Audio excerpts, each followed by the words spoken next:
నమస్కారం ఘంటారావానికి స్వాగతం. ముందుగా ప్రధానాంశాలు.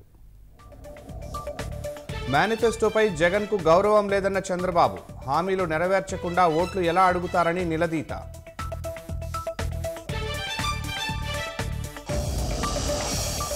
మెగా డిఎస్సి పేరుతో యువతను దగా చేశారన్న షర్మిల, సిద్ధమంటూ వస్తున్న జగన్ని నమ్మొద్దని ప్రజలకు పిలుపు.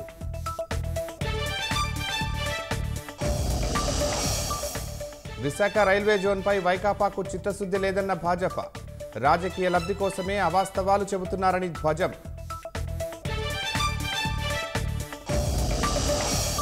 పింఛన్ లబ్ధిదారులను ఇబ్బంది పెట్టవద్దన్న ఈసీ, ప్రత్యామ్నాయ ఏర్పాట్లు చేయాలని ఆదేశం.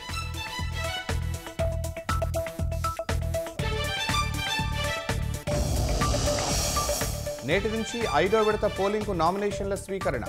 8 రాష్ట్రాల్లో 49 స్థానాలకు మే 20న ఎన్నికలు.